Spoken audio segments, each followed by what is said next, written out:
Amis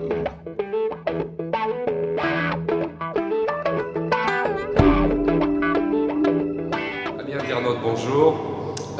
Donc nous voici dans la cave du Château Montaut, en compagnie de Frédéric Ravel. Bonjour. Donc ancien domaine, très ancien domaine, domaine historique du secteur de Pierrefeu. Est-ce que tu peux nous présenter un petit peu le domaine et t'expliquer un peu l'histoire? Alors quand tu dis ancien, Château Montaut c'est très ancien puisqu'on a des mines romaines, on a un bassin de collecte des eaux collinaires qui date des Romains, on a trouvé des vestiges. Et là-bas nous avons un contrepoids de pressoir romain, donc c'est vraiment très vieux. Mon grand-père a racheté en 1950 le domaine, il était originaire de Bugéville, pas très loin. À l'époque, la colline arrivait aux portes de la cave. Il a entièrement refait tout le vignoble, fait des terrasses, il s'est adapté à la géologie qu'il y avait. À aujourd'hui, Château Montaut, c'est 1,5 million de bouteilles. Et en surface? En surface, c'est 320 hectares, répartis sur quand même plusieurs propriétés, mais Château Montaut reste quand même le site principal et la cave de vinification. D'accord, ok. Donc 320 hectares, ce qui est une bonne taille. C'est une bonne taille, ça commence à faire ça un peu nous laisse suffisamment de travail pour s'occuper. Ouais. La production, c'est beaucoup de rosé, évidemment, j'imagine. Oui, la production, on était à 85% de rosé, 10% de rouge et 5% de blanc. Mais oui, le rosé est quand même la majeure partie de notre production. Qu'est-ce qui a changé depuis les années 50? Alors depuis les années 50, ce qui a changé, c'est l'encépagement. On était beaucoup plus à l'époque sur du Carignan, moi je ne l'ai pas connu, mais je l'ai entendu, on était beaucoup plus sur du Carignan, il y avait déjà le Cinsault, il y avait le Grenache, on avait la Clairette, il y avait un cépage qui s'appelait l'Alicante, qui maintenant est complètement interdit. Qui était un cépage teinturier. Qui était un cépage teinturier. Donc comme si on pouvait manquer un peu de couleur en Provence. Voilà, qui n'allait pas du tout avec le rosé actuel. Il y avait ce qu'on appelait des hybrides. Ouais. Je ne me demande pas à quoi ça ressemblait, il y a tellement longtemps que c'était interdit. C'était quoi? J'en ai jamais vu. Tu te rappelles ce qu'on utilisait? Comme cépage qui était utilisé ici. Hybride, ouais. Un hybride, on utilise quoi par ici? Non, je connais vraiment le terme générique hybride, mais savoir exactement ce que c'était, c'est trop ancien pour que... Je l'ai su, je me rappelle plus. Oui, c'est vrai qu'on faisait des choses qui n'étaient pas toujours, des fois... Pas toujours très bonnes. Conventionnelles. Bon, après, à l'époque, on faisait des vins qui titraient 10 à peu près. Puis on ne produisait pas forcément de rosé, on faisait beaucoup de rouge. C'était surtout du rouge clair, c'était du rouge de boisson. Ouais.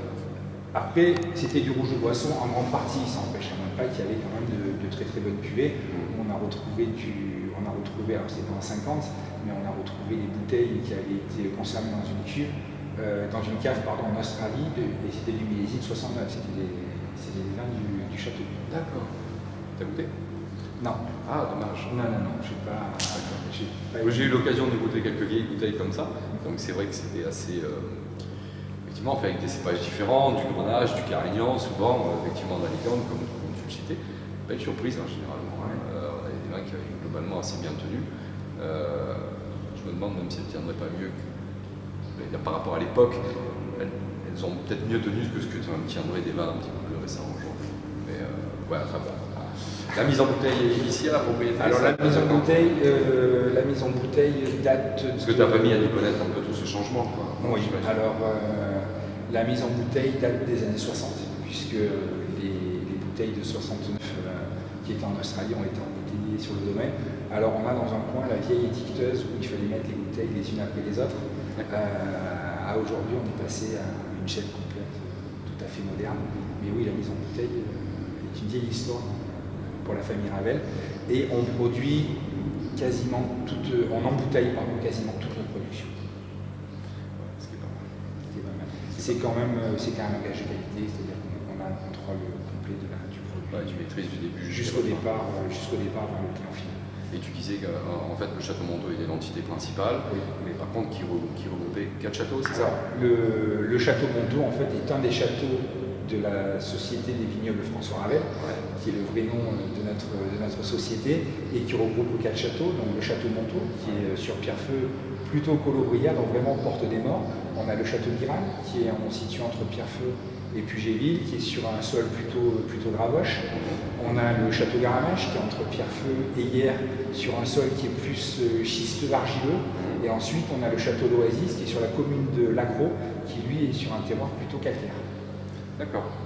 Ici, on est un peu au centre, hein, quand même, globalement, de tous les différents terroirs. On est au centre pour Montaut ou enfin, pour cette aire d'ici. Ouais. Oui. Après, la commune de Pierrefeu, ici, a été créée l'appellation en Côte de Provence Pierrefeu. C'est pas pour rien, et qu'elle comprend justement les communes environnantes. C'est qu'on a vraiment un terroir sur Pierrefeu qui est un terroir qui reprend énormément de communes, et on est vraiment après, on est au cœur des Côtes de Provence. Les Côtes de Provence, le Rosé, l'origine est quand même sur notre secteur. Oui. Ah oui, je suis d'accord. C'est ça, c'est une très grosse zone de production, mais ça reste quand même la zone d'origine.